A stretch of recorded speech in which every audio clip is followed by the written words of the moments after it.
पुरुष कबीर का, शरणा पुरुष कबीर का, सब संतन की ओट। गरीब दास रक्षा करें, कबहु न लागे चोट। पूर्ण ब्रह्म कृपा निधान, सुन के सब करतारे। गरीब दास मुझ दीन की, रखियो बहुत संभारे। बिना धनी की बंदगी, सुख नहीं तीनों लोक। चरण कमल के ध्यान से, गरीब दास संतोष। साहिब तुम न बिसारियो, लाख लोग मिल जाएं। हमसे तुमको बहुत हैं, तुमसे हमको नहीं। सम्मन एक गरीब मणिहार था, छोटा मोटा काम करता था। उसकी पत्नी और उसका लड़का सेऊ, तीनों बड़े भक्ति भाव वाले। गरीबी जो थी उनके रास्ते में रुकावट नहीं थी। व्यापार करते थे, कुछ बच जाता था, लेकिन संग्रह की आदत नहीं थी। रोटी चल जाती थी। और कई बार ऐसा होता कि व्यापार नहीं चलता तो एक दो रोज फाके भी करने पड़ते थे। अब नाम भी देखो, सम्मन घरवाली का नेकी, लड़के का सेऊ। सेऊ सम्मन की कथा आपने सुनी है, लेकिन उसके भाव को गरीबदास साहिब ने वाणी में लिखा है। कथाकार नहीं बता पाते हैं। इसी वाणी के अंदर सेऊ सम्मन की कथा लिखी हुई है। और ऐसे प्यारे प्यारे श्लोक उसके अंदर गरीबदास जी ने लिखे हैं कि सुनकर एक एक रोम खड़ा हो जाता है। भक्ति भाव से रोम रोम जो है सिहर उठता है। अब सदगुरु जी चल पड़े और आधी रात के बाद उनके घर की कुंडी खड़का दी। उनसे ज़्यादा भाग्यशाली कौन होगा कि जो बिना बुलाए खुद चलकर पूर्ण परमात्मा दरवाजे पर आए और कुंडी खड़काए। उनका भाव तो पूर्ण था, हमेशा याद रखते थे कबीर साहिब को, लेकिन आज तो परमात्मा ने पूरी दया कर दी। अब वो भक्त थे, सवेरे जल्दी उठकर भजन करते थे, कबीर साहिब के सत्य नाम का जाप करते थे। उस समय भी जाप कर रहे थे तीनों प्राणी। और जब कुंडी खड़काई गई तो उठकर सम्मन ने दरवाजा खोला। उसके तो आंखों से आंसू निकल गए कि आज पूर्ण परमात्मा तेरे द्वार पर स्वयं चलकर आया है। दंडवत प्रणाम की, हाथ जोड़कर साहिब को अंदर लेकर आए। नेकी ने और सेऊ ने भी दर्शन किए, नमस्कार किया, दंडौत की, और दौड़कर सबने जल्दी जल्दी झाड़ू मारकर और तीनों के लिए आसन लगा दिए। अब साहेब विराज जाओ, आज तो आपने अति कृपा की है। अब बहुत बड़ा घर तो था नहीं, गरीबी दावा था। साहिब को उसी आंगन में बिठा दिया और एक छोटा सा कमरा था जिसमें चौका था, सामान भी रखते थे, कपड़े भी रखते थे, भोजन भी बनाते थे। अब तीनों तुरंत वहाँ पर चले गए। समस्या नहीं थी, हकीकत थी कि उनके घर में उस दिन कोई दाना नहीं था। किसी तरह गुजर बसर चल रहा था, लेकिन संयोग से उस दिन उनके घर में इतना अन्न नहीं था कि तीनों महापुरुषों का भोजन बना दे। व्यापार ठप था। घर में कोई थोड़ा बहुत गहना चांदी का या कोई ऐसा था भी तो वो साहूकार के पास पहले ही रखकर वो भोजन का सामान लाते थे। कोई कीमती वस्त्र भी नहीं था। अब तीनों आपस में चर्चा करते हैं कि साहिब ने दया की है, इनको भोजन कराना है, घर में कुछ है नहीं, कैसे करें। अब घर की जो स्त्री होती है वो लक्ष्मी होती है, कभी भी गलत सलाह नहीं देती। पुरुष तो कुसंग में पड़कर गलत काम कर जाते हैं। लेकिन प्राय घर की जो गृहिणी होती है, उसने घर संभालना होता है, वो गलत सलाह नहीं देती। लेकिन यहाँ पर वो अपने घर वाले को, अपने पुत्र को कहती है कि घर में खाने के लिए, भोजन के लिए कोई सामग्री नहीं, उधार कोई देगा नहीं, गिरवी रखने के लिए कोई गहना और कपड़ा नहीं। ऐसा करो, जाकर किसी साहूकार के घर में सेंध लगाओ, चोरी करके लाओ। गरीबदास साहिब ने इस कथा में लिखा है कि या में नहीं अकाज है, चोरी कर दे दान। लेकिन ये विशेष परिस्थिति के अंदर ही होना चाहिए। अब नेकी ने अपने चौके की सफाई प्रारंभ कर दी।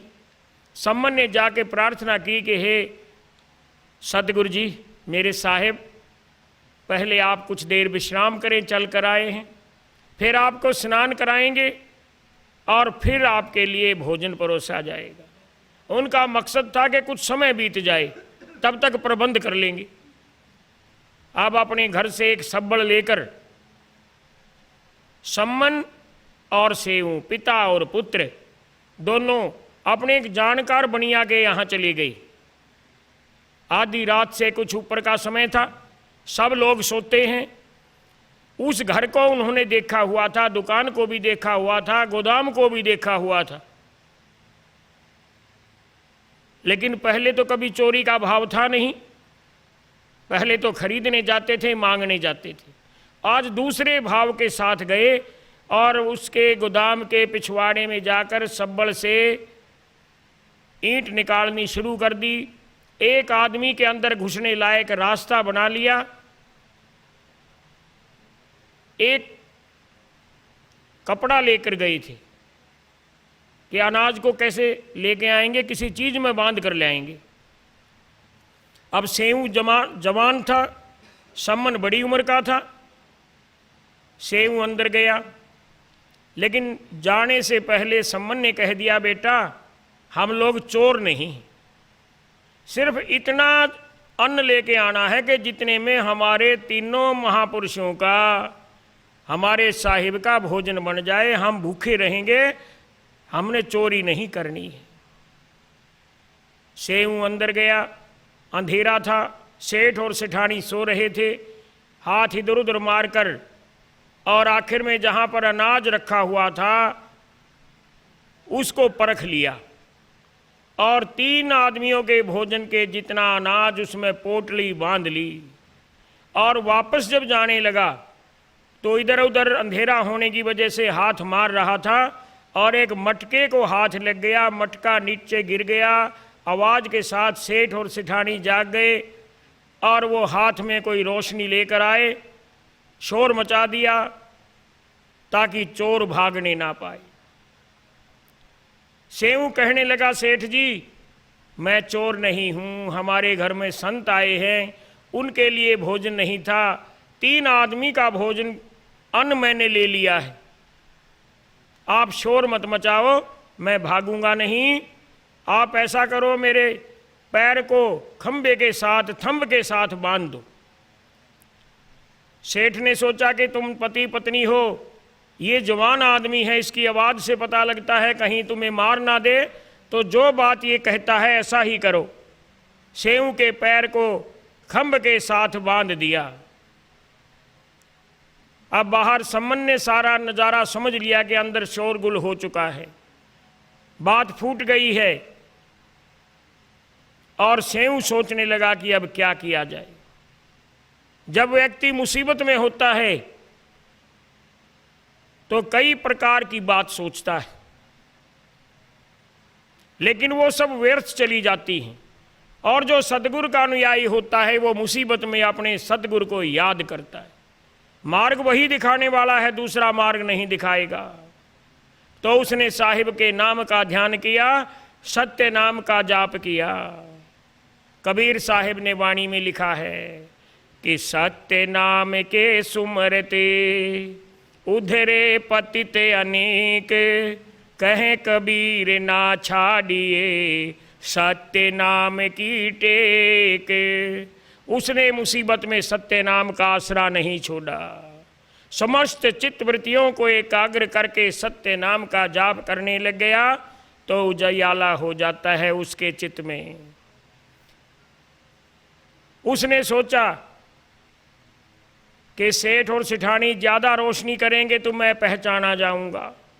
हमारी छवि इस इलाके के अंदर एक भक्त की है कि ये तो भक्तों का परिवार है, और ये सेठ सिठानी सबको बताएंगे कि ये तो चोर निकले। इससे हमारी तो बदनामी होगी ही होगी। जो और भी भक्त लोग भक्ति करते हैं उनका नाम भी बदनाम होगा कि ये जो भक्ति करने वाले ये तो चोर होते हैं। ऐसी धारणा बना लेंगे लोग। तो तरीका निकाला। चुपचाप अपने बाप से धीरे स्वर में बोला कि पिताजी, मैं अपना सिर निकाल देता हूँ, आप मेरे सिर को काट लें और घर में जाकर सारा हाल मेरी माता को बता दें और उनको बोलना कि बहुत बड़ा धीरज रख के संतों को भोजन कराना है। अगर मेरा सिर नहीं ले गए तो हम लोग पहचाने जाएंगे। अकेले धड़ से पहचान नहीं होती कि ये किस व्यक्ति का धड़ है।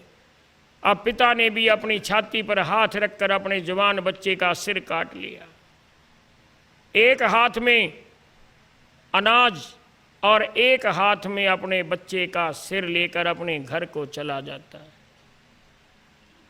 अपनी घरवाली को जाकर कहता है, देख तेरा सपूत। अब उनके ऊपर साहिब की इतनी कृपा थी कि उनके चित्त में तो सतगुरु बसे हुए थे, परिवार और समाज नहीं बसा हुआ था। उसने भी अपने सारे आंसुओं को रोक लिया। भक्ति के लिए तो सिर की धड़ की बाजी लगानी पड़ती है। ये सिर धड़ की बाजी उन्होंने लगा दी। धड़ तो बनिया के घर में पड़ा और सिर जो है अपने घर के अंदर ताक में रखा हुआ। आंसुओं को अंदर ही अंदर पीकर अनाज को लेकर धोया, उसको पीस लिया, पीस कर उसको आटा बनाकर गूंद कर और रोटी बना रही है। और इधर साहेब बैठे हैं भजन कर रहे, उनके भजन भी सुन रही। ऐसा ना देखा गया ना सुना गया कि जिसका इकलौता जवान सपूत मर जाए उस घर में तो कई दिन तक चूल्हा नहीं जलता है। और वो तो उस क्षण भी पूरे भाव के साथ चूल्हा जगाकर अपने साहिब के लिए भोजन बना रही है। धन्य है ऐसी माता। भोजन भी तैयार हो गया। साहिब ने स्नान भी कर लिया। साहिब कहने लगे कि भाई भूख लगी है, भोजन लगाओ। साहिब थे, कमाल जी थे और फरीद जी थे। 3 जनों के लिए 3 पत्तल उनके आगे रख दी गई। सम्मन तो हाथ बांध कर खड़ा है और नेकी अपने हाथ से तीनों पत्तलों के ऊपर भोजन परोसने लगी। साहिब कबीर ने टोक दिया कि बेटी 3 तो हम हैं और 3 तुम हो। 3 पत्तल क्यों लगाई, 6 पत्तल लगाओ। अब क्या बताए कि बच्चा कहाँ है और बच्चे के वियोग में हम भोजन नहीं कर सकते। लेकिन संकोच के कारण, मर्यादा के कारण गुरु के आगे ये बात नहीं कह पाई। हाथ जोड़ लिए और झूठ बोल दी। कहने लगी, बंदी छोड़ साहेब, पहले जब आप भोजन कर लेंगे तो आपका प्रसाद हम ले लेंगे। अब कबीर साहिब तो अंतर्यामी थे, एक एक बात को जानते थे। कहने लगे, नहीं, भोजन तो हम सब एक साथ करेंगे। नेकी फिर भी नहीं मानी और पत्तल नहीं लेके आई। हाथ जोड़कर सिर झुकाकर खड़ी रही। तो साहिब कबीर ने तीनों पत्तलों में से आधी आधी पत्तल फाड़कर 6 जगह रख दी और कहने लगे कि अब इनमें भोजन परोसो। अब इनकार कैसे करे, गुरु आज्ञा थी। 6 पत्तलों के ऊपर भोजन परोस दिया और सदगुरु कबीर साहिब ने एक पत्तल के ऊपर अपना हाथ रखा और कहने लगे, आओ तुम भी तीनों जने बैठ जाओ। 2 तो तुम हो, सेऊ को भी बोल दो आ जाए। अब उन दोनों की रुलाई फूट पड़ी। बंदी छोड़ साहेब, सेऊ तो दुनिया में नहीं, कहाँ पर है कि देखो उधर ताक में उसका सिर रखा हुआ है। चोरी करने गया था और सिर कटवा बैठा। अब साहिब ने क्या कहा? गरीबदास महाराज जी ने इस वाणी में इस कथा की पूर्णता करी है। इस कथा को पूर्ण करते हुए गरीबदास साहिब ने इस वाणी में लिख दिया कि आओ सेऊ जी मिलो। कबीर साहिब ने स्वयं आवाज लगाई, आओ सेऊ जी मिलो, यो प्रसाद परे में शीश कटते हैं चोरों के, साधों के नित शेम। संत जो होते हैं, संत वृत्ति का है, उसके तो बहुत सी गलतियों को प्रभु क्षमा कर देता है, क्योंकि उसका भाव भक्ति में होता है। तुमने चोरी भी की है तो भक्ति भावना के कारण की है। और साहिब के पुकारते ही बनिया के यहाँ पर जो धड़ था, अब बनिया ने धड़ को अपने घर से बाहर निकाल दिया था कि कहीं बिना सिर का धड़ मिले तो पुलिस तुम्हें पकड़ेगी कत्ल के इल्जाम में। उसने गली में निकाल दिया, गली में से गश्त करने वाली पुलिस उठा ले गई राजा के दरबार में। और जब साहिब ने पुकार की तो राजा के दरबार से तो उड़ता हुआ धड़ आया और ताक में रखा हुआ सेऊ का जो सिर था वो आगे आ गया, दोनों जुड़ गए, उसमें प्राण फूंक दिए साहिब ने। सतगुरु जो चाहे सो करहीं, उनके लिए कोई बड़ी बात नहीं।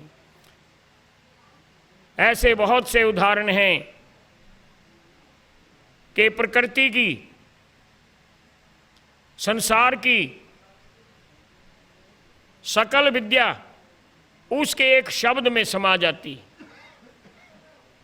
तो साहिब के आशीर्वाद से सेऊ फिर से पुनर्जीवित हो उठा और साहिब के हुक्म को मानकर दंडवत प्रणाम करके साहिब के सामने बैठ गया और भोजन करने लगते हैं तीनों भक्त और तीनों ही महापुरुष।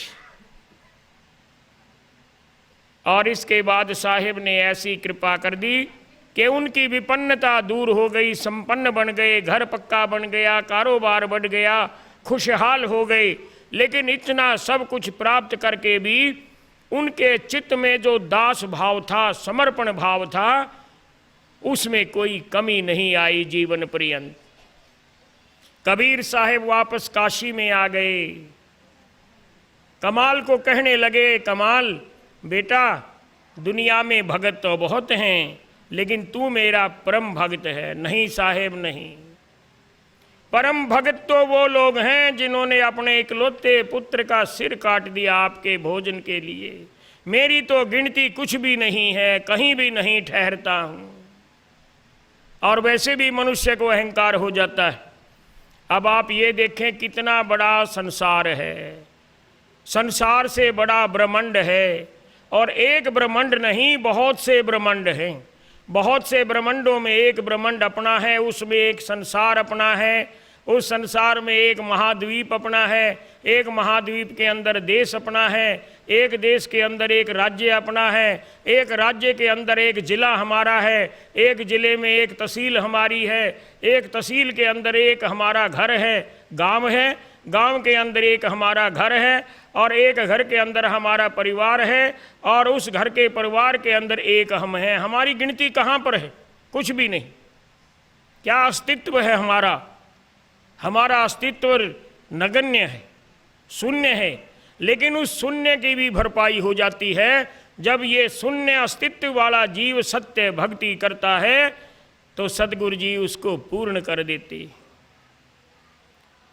जो पूर्ण परमात्मा है उसकी खूबी यही है कि वो दूसरे को भी पूर्ण कर देता है। पारस तो लोहे को सोना बनाता है, लेकिन सतगुरु तो जीव को जहाँ से बिछड़ा है उसको सुधार कर फिर अपने में मिलाकर एक कर लेते हैं। तो किसी को वहम अपने शरीर का, धन का, परिवार का, मकान का, ये सब झूठा है। सतगुरु कबीर साहिब कितने ज्ञानी, कितने गुणी, कितने विराट, सर्वोच्च, सब कुछ, लेकिन उनकी भाषा, उनकी शैली, उनकी वाणी कितनी सरल है। एक भजन के अंदर सतगुरु कबीर साहिब ने जीव की इन सब बातों को बोल दिया कि ये पिंजरा नहीं तेरा हंसा, ये पिंजरा नहीं तेरा, ये पिंजरा नहीं तेरा हंसा, ये पिंजरा नहीं तेरा। सारे बोलो भाई, ये पिंजरा नहीं तेरा हंसा, ये पिंजरा नहीं तेरा, ये पिंजरा नहीं तेरा हंसा, ये पिंजरा नहीं। महाराज जी की वाणी का शब्द है, किसी गायक, किसी गीतकार, किसी रागी, किसी सांगी का नहीं, लेकिन सरलता कितनी है कि माटी चून चून महल बनाया, माटी चून चून महल बनाया, लोग कहें घर मेरा हंसा, ये पिंजरा नहीं तेरा, ये पिंजरा नहीं तेरा हंसा, ये पिंजरा नहीं तेरा। अब फिर किसका है? कबीर साहब ने आगे बोल दिया, ना घर तेरा ना घर मेरा, ना घर तेरा ना घर में, चिड़िया रैन बसेरा हंसा, ये पिंजरा नहीं तेरा, ये पिंजरा नहीं तेरा। ये जो पंक्ति है कि ना घर तेरा ना घर मेरा, चिड़िया रैन बसेरा, ये निष्काम भक्ति की पंक्ति है। भक्ति करो लेकिन कामना के बिना। पक्षी उड़कर आता है, रात को दरख्त पर बैठ जाता है, रात भर विश्राम करता है, अगले दिन प्रातः फिर फुर से उड़ जाता है, उसके ऊपर अपना मालिकाना हक साबित करने का प्रयास नहीं करता, इसी में उसको खुशी मिलती। तो सतगुरु कबीर साहिब ने निष्काम भक्ति बताई, और अगली पंक्ति में जो ये संसारिक पदार्थ हैं जो हमारे लिए जरूरी भी हैं, लेकिन इनके अंदर अगर पूर्ण रूप से कोई आसक्त हो जाता है तो उनके बारे में कबीर साहिब ने चेतावनी दे दी कि हाथी घोड़े महल खजाना, हाथी घोड़े लिख जाना, पड़ा रहे धन तेरा हंसा, ये पिंजरा नहीं तेरा, ये पिंजरा नहीं तेरा हंसा, ये पिंजरा। अब बात आ जाती है घर की, परिवार की, रिश्तेदारी की, असनाई की। कोई है अपना? सारे हैं अपने, लेकिन स्वार्थ के कारण प्रेम संबंध नहीं है, स्वार्थ का संबंध है। एक व्यक्ति की मृत्यु होने पर कोई जीवन भर नहीं रोता, कुछ समय के लिए रोते हैं, कुछ थोड़े समय के लिए, उसके बाद सब कुछ भूलकर फिर से मस्त हो जाते। तो कबीर साहिब ने बोल दिया, बाबा दादा भाई भतीजा, बाबा दादा भाई, इनमें कोई न तेरा हंसा, ये पिंजरा नहीं तेरा, ये पिंजरा नहीं तेरा हंसा, ये पिंजरा नहीं तेरा। ये सब बताने के बाद सदगुरु कबीर साहिब ने संसार की नश्वरता, असारता, क्षणभंगुरता के बारे में कह दिया, ज्ञान दे दिया। कहते कबीर सुनो भाई साधो, कहते कबीर सुनो, एक दिन जंगल डेरा हंसा, ये पिंजरा नहीं तेरा, ये पिंजरा नहीं तेरा हंसा, ये पिंजरा नहीं तेरा। ना ये पिंजरा तेरा, ना मकान तेरा, ना माया तेरी, ये सब तो उस प्रभु का है, उसी के अर्पण करना। अपने साधन बरतने लायक रख के परोपकार में लगाओ, दान में लगाओ, परमार्थ में लगाओ। ये सदगुरु जी का उपदेश है कि एक माया दुख भंजनी, एक माया दुख मूल, एक तो दुख देने वाली, एक दुखों का नाश करने वाली। एक माया दुख भंजनी, एक माया दुख मूल। गरीबदास साहिब की वाणी कहती है, दान माया दुख भंजनी, संचित है दुख मूल।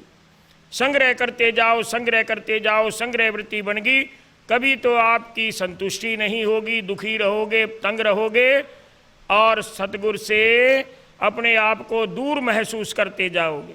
दूर हो नहीं, लेकिन महसूस होता जाएगा। इसलिए सदगुरु की भक्ति रूपी धन जो है उसका संग्रह करो, वो आपके काम आएगा। बंदी छोड़ साहिब के सत्य नाम का जाप करो, उसने आपकी रक्षा करनी है। मैं एक बार फिर से सदगुरु कबीर के उसी वचन को बोल रहा हूँ कि सत्य नाम के सुमरते उधरे पतित अनेक, कहें कबीर ना छाड़िए सत्य नाम की टेक, सत्य नाम की टेक। बोलिए बंदी छोड़ महाराज की जय। सत साहिब, सत साहिब, सत साहिब। बंदी छोड़, बंदी छोड़, बंदी छोड़ जी, रक्षा करो बंदी छोड़ गरीबदास जी। बंदी छोड़, बंदी छोड़, बंदी छोड़ जी, कृपा करो बंदी छोड़ गरीबदास जी।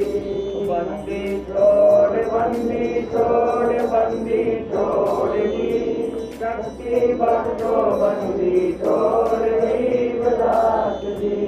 बंदी छोड़, बंदी छोड़, बंदी छोड़ जी, भक्ति बख्शो बंदी छोड़ गरीबदास जी। बोलिए सदगुरु कबीर साहिब की जय।